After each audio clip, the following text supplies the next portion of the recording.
Olá, gente! Eu sou Gaelle Spillman, psicóloga, psicanalista, doutora em neurociências, e aqui está Irina Poduzovska, educadora, mestre em linguística e ciências cognitivas. Olá. Nossa proposta é, a partir da nossa experiência e de nosso conhecimento, termos um bate-papo e refletir sobre aspectos relacionados à educação e ao desenvolvimento socioemocional, uma forma de contribuirmos para a educação no Brasil. Hoje conversaremos um pouquinho sobre as inteligências múltiplas para o aprendizado e o desenvolvimento dos estudantes.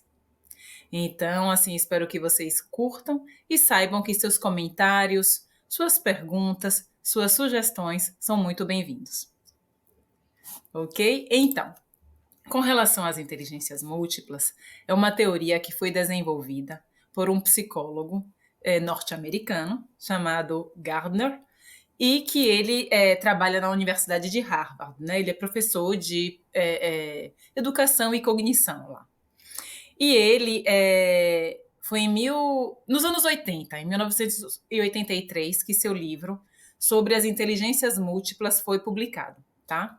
Ele é um dos membros fundadores do Project Zero de Harvard e é co-diretor do The Good Project. Então, assim, o que a gente gostaria de discutir um pouquinho é justamente o que ele traz sobre diferentes tipos de inteligências. Então, nós não somos formados por apenas um tipo de inteligência. Então, assim, o que sabemos é que normalmente, quando a gente pergunta, né, para uma pessoa, você se acha inteligente, né, para um adulto, às vezes ele para responder essa pergunta, ela não vem espontaneamente. O que normalmente é um comportamento diferente quando a gente pergunta para crianças pequenas, que elas mais espontaneamente já responderiam: sim, eu sou inteligente, né?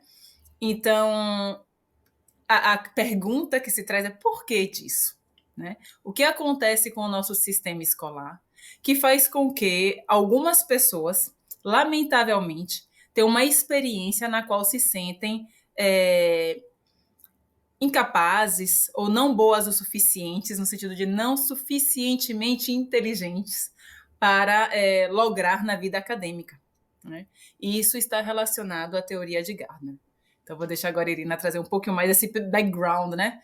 Exato. De como ele Gardner criou. concorda com você e, assim, muito nos livros dele, ele fala sobre um tipo de avaliação e um tipo de valorização limitado das inteligências. Então, ele Uhum. fala que no mundo ocidental a gente acaba valorizando certos tipos de inteligência e acaba focando só nelas, especialmente no processo educacional e também profissional.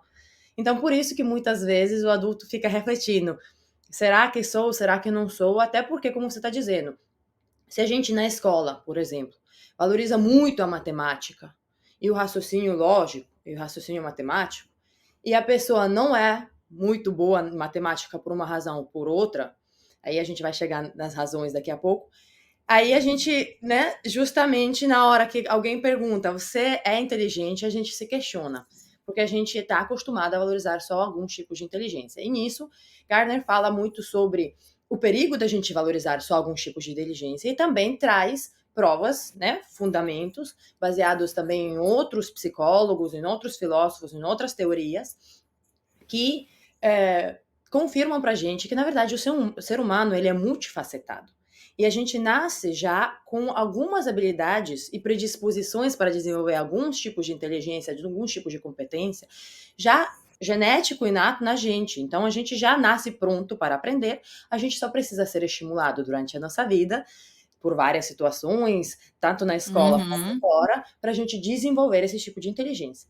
Então, nisso, ele diz que o perigo do mundo ocidental e da educação tradicional é a gente acabar priorizando só alguns tipos, estimulando só alguns tipos e acabar desenvolvendo e fortalecendo só alguns tipos de inteligência. Mas ele diz assim: se a gente observar uma pessoa, um cidadão inserido não no mundo real, você percebe que, por quanto ele possa ser bom em matemática, ele precisa de outras habilidades e outros tipos de inteligência para ele resolver os problemas. Porque, na verdade, assim, quando a gente vai definir o que é inteligência, muitas das definições trazem a mesma coisa, a mesma base. é saber resolver problemas e criar soluções para eliminar esses problemas no futuro. Então, quando a Uhum. gente pensa em como a gente resolve problema, claro que o raciocínio matemático e lógico ele é muito importante, mas você, como psicóloga, sabe que existem outras habilidades, outras competências, especialmente também o que a gente hoje chama de socioemocional, e que na verdade a gente não pode Uhum. separar do cognitivo e do desenvolvimento holístico de uma pessoa, que a gente precisa, por exemplo, inteligência interpessoal, né? E outros tipos de habilidades, que aí eu vou passar a bola para você descrever um pouco pra gente, porque Gardner Pois descreve é. em detalhe, né? Vou tentar assim, trazer realmente os tipos de inteligência que ele identificou. Ele trouxe, né, a princípio 7, depois ele categorizou 8, e nem por isso ele traz algo como sendo assim esgotado naquilo, né? Mas ele trouxe primeiramente a inteligência linguística, que está relacionada, por exemplo, à facilidade com as palavras, né, quando lemos ou falamos, o que a gente pode identificar em profissões como escritores, né, um jornalista, por exemplo. Tem também a inteligência lógico-matemática, que está relacionada a você ser bom, por exemplo, em lidar com números, no sentido de um cientista, um programador. Então, e esses dois primeiros tipos são esses que a gente já tem mencionado um pouquinho, que são os que normalmente as escolas tradicionais valorizam, né? Validam. Mas as nossas inteligências não se esgotam nessas duas. Existe a musical, que está relacionada a ritmos, desculpa, né? É o músico, ou até pessoas que, né, gosto do barulho de tal coisa, né? Sou especialista em identificar tais tipos de sons. Existe uma inteligência espacial, que é a relação, sua habilidade de essa noção do seu corpo no espaço, ou também de quando eu jogo um xadrez, eu tenho uma noção espacial daquele tabuleiro, ou, por exemplo, navegadores, né, que lidam com o espaço de uma forma mais ampla. Então, assim, a pessoa está lidando com aquelas imagens mentais. Tem a corporal sinestésica, que seria o manejo do próprio corpo, né, como um atleta, um dançarino, por exemplo, ou, do mesmo modo, um artesão, né, aquele que trabalha com as mãos, faz trabalhos manuais, né? Existe também a inteligência interpessoal, que, como o próprio nome traz, é a relação entre as pessoas, no sentido de entender o que o outro sente, né? Essa questão de o que é que motiva esse outro. Então, a gente identifica, às vezes, isso até num líder político. Então, não estou dizendo que ele só tem um tipo de inteligência, mas essa inteligência interpessoal está presente naquela pessoa que tem habilidade em lidar com os outros. Um vendedor, por exemplo, um bom vendedor, né? Tem a inteligência intrapessoal, que no caso é você entender a si mesmo, ou, por exemplo, quem medita ou faz uma análise, né, pessoal. E teria a naturalista, que é uma habilidade em entender a natureza, classificar, né, plantas, animais, habilidade em entender e se comunicar com os animais também. Então, o que eu queria trazer, Irina, é que essas inteligências, elas funcionam mais ou menos como um buquê de flores, né? Eu vi uma vez esse exemplo e achei bem, bem bonito, de quando você tem um buquê de flores, tem aquelas que estão mais abertas, aquelas que ainda estão mais fechadas, e que elas podem se abrir, né? Então, as inteligências estão aí para serem desenvolvidas. E como você disse antes, eu posso ter mais facilidade, né, com um certo tipo de inteligência, mas nem por isso eu vou deixar de trabalhar outros tipos de inteligência. E elas se relacionam com a forma como você aprende, você representa na sua mente aquele conhecimento e como você compartilha. Então, assim, é interessante a gente entender e dar espaço para as diferentes inteligências, porque a gente sabe que uma escola tradicional vai normalmente validar a inteligência lógico-matemática e a linguística, e isso você é considerado inteligente naquele espaço, mas de repente eu não trabalho outros tipos de inteligência e aí me encontro em outro espaço no qual vou precisar lidar com pessoas, eu vou precisar ter uma noção espacial e aquilo nunca foi trabalhado em mim. Do mesmo modo, eu tenho crianças, estudantes, que têm inteligências musicais ou sinestésicas impressionantes, e aquilo não é validado como um tipo de inteligência, no sentido de, poxa, seu conhecimento é válido.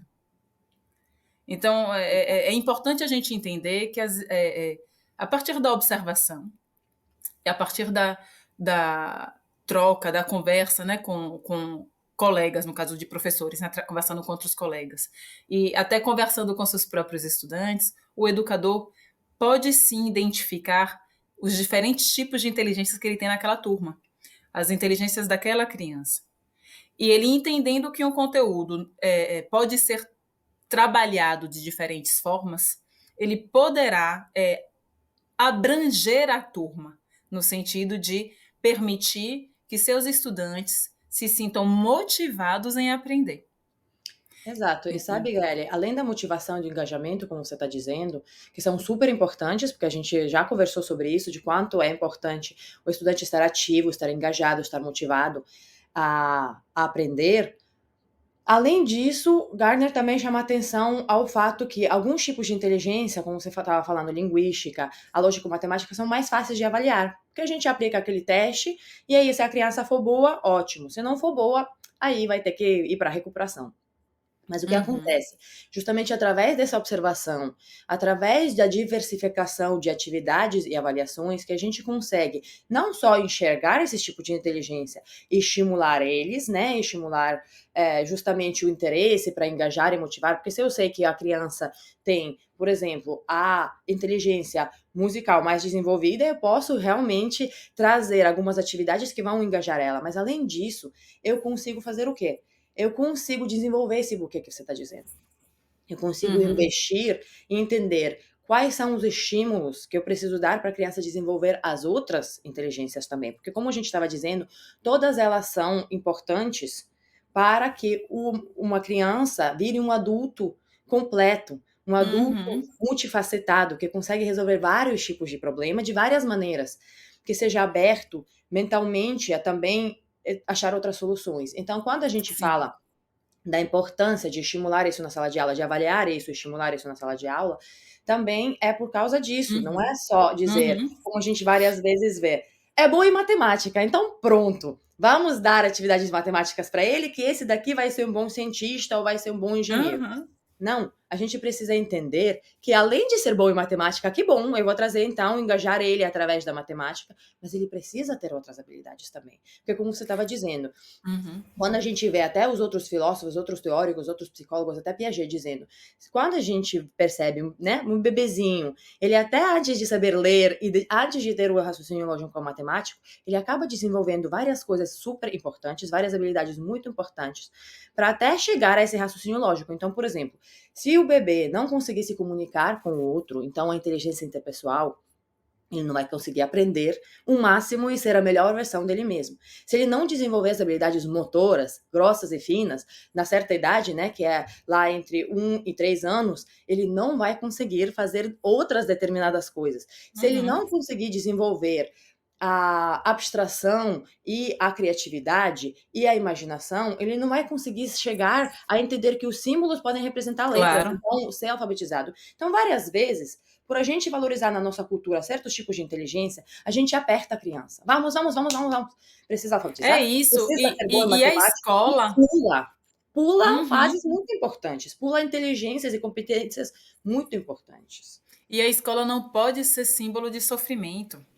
Porque o que eu gosto de ressaltar sempre é o seguinte: nós nascemos, somos seres que exploramos, né, o ambiente no qual estamos, no sentido de queremos nos apropriar daquilo que está à nossa volta, então a gente quer descobrir, quer conhecer.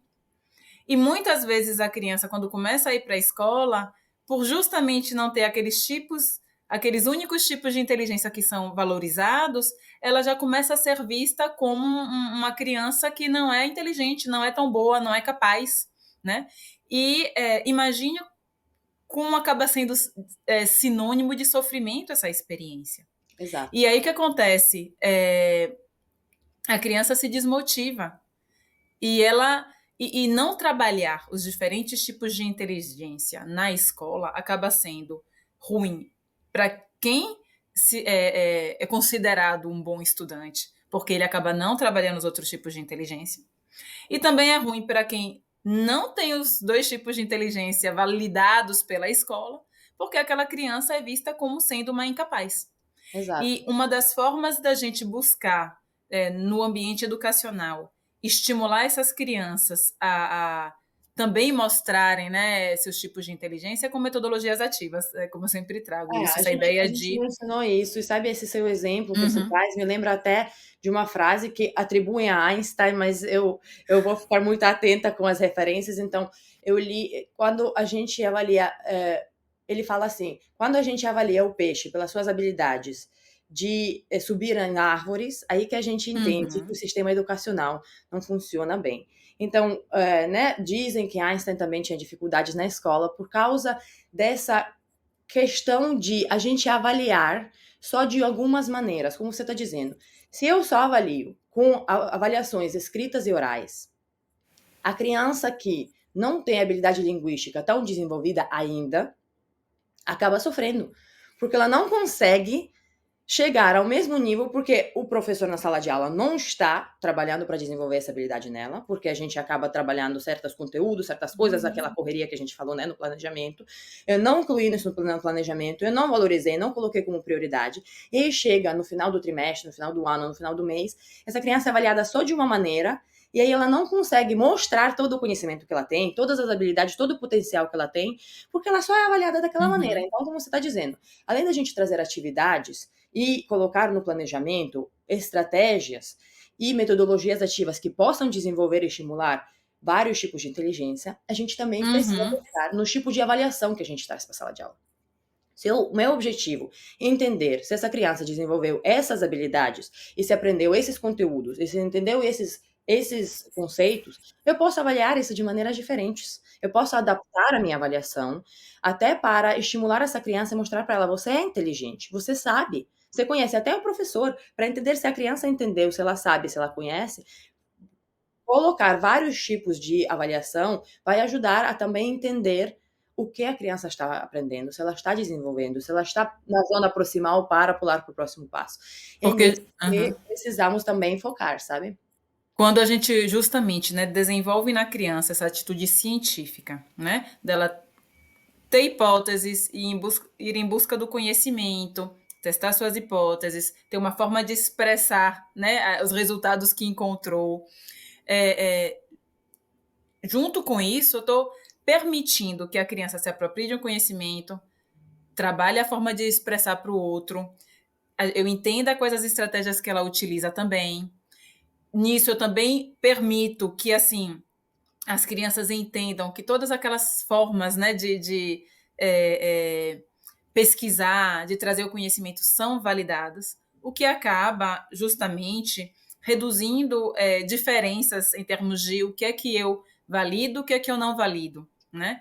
E aí eu gosto muito de ressaltar isso. O professor tem que se tentar, quando ele quer ensinar algo ou trabalhar um assunto em sala de aula, eu estou alcançando meu estudante, né? Eu alimento a curiosidade desse estudante em aprender, ele consegue buscar o conhecimento e compartilhar com seus pares. Então, quando a gente fala que a gente vai ter um momento especial para avaliação, mas quando a gente fala também de avaliação, é que ferramentas eu utilizo para avaliar?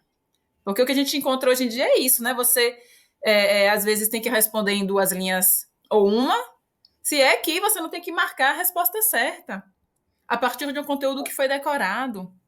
Exato. Então, isso eu estou limitando. Então, não estou dizendo que existe Não, uma melhor é como você forma está de dizendo, avaliar. muitas vezes as pessoas confundem a educação construtivista com, não, vamos eliminar conteúdo, vamos eliminar memória. Não, o conteúdo tem o seu peso. E a memória é importante, porque sem a memória a gente não Uhum, faria nada. Mas como você está dizendo, existem tipos de conteúdo que eu vou memorizar, por exemplo, datas históricas. Já outros tipos uhum, de conteúdo, de conceito, eu preciso desenvolver de outras maneiras. E como a gente percebe que a gente aprende até o mesmo assunto de maneiras diferentes, assim a gente tem que ter a consciência que a gente precisa trazer várias estratégias, várias maneiras de aprender e de avaliar o conhecimento para a sala de aula. Até porque quando a gente fala em metodologias ativas, quando a gente fala em educação do futuro, quando a gente fala... Se a gente perceber hoje, em qualquer profissão, a gente precisa de várias habilidades, de vários tipos de uhum. inteligência. Então, se a gente está preparando esse aluno, esse estudante, essa criança para o futuro, a gente precisa garantir que a gente esteja desenvolvendo ela ao máximo, que a gente esteja Sim, dando instrumentos para ela virar a melhor versão de si mesma, para que ela possa enfrentar os desafios do futuro, de umas profissões que a gente até hoje pode nem nem estar sabe. imaginando, exato. Porque a gente vê que o mundo está mudando sempre de maneira mais rápida. Então, Uhum, é como você está dizendo, a gente precisa estimular não só para a criança estar motivada e se sentir inteligente, que também é importante, porque quando a pessoa se sente inteligente, ela é motivada a aprender mais, mas também para a gente garantir que a gente esteja dando instrumentos e uhum, modos, estratégias para que as crianças e os adultos também, porque a gente nunca acaba de, uhum, para de aprender, para que nós nos tornemos a melhor versão do que a gente pode ser. Então, com certeza. desenvolver essas várias partes, várias facetas que a gente tem e que a gente já Uhum. nasce predisposto para desenvolver. Claro, e aí a gente deixa esse convite, né, para os educadores aprimorarem, né, melhorarem a forma como enxergam seus estudantes, no sentido de a experiência escolar não pode ser de sofrimento, né? A gente tem que realmente validar com valores éticos e trazendo essa dimensão também do social, formar pessoas que tenham esse engajamento, essa vontade de agir com responsabilidade. Entendam que sua forma de pensar, sua inteligência, né, é validada, é aceita. Então, assim, vamos lá, justamente assim, a serviço do bem, quando eu falo dessa questão ética, né? Buscar fazer as coisas da melhor forma possível, né? E trocando, né, com colegas e também dando tempo para que essa criança possa se expressar, dando ferramentas para que ela entenda que a forma dela de ser, no sentido de aprender e de se apropriar, é uma forma que é validada também, que é importante na nossa diversidade. Então, assim, queria trazer nessa para a gente finalizar, né, que estamos realmente muito felizes por vocês assistirem nossos vídeos. Isso demonstra um entendimento da importância das inteligências múltiplas e isso tudo ajuda na melhoria da educação e ajuda também a dar o suporte necessário ao desenvolvimento socioemocional e cognitivo dos nossos jovens. Então, assim, sugerimos que você assista nossos vídeos anteriores também, compartilhe com seus amigos, seus colegas e traga seus comentários, perguntas e sugestões. E esperamos vocês no próximo vídeo. Até mais. Tchau, tchau. Tchau, tchau.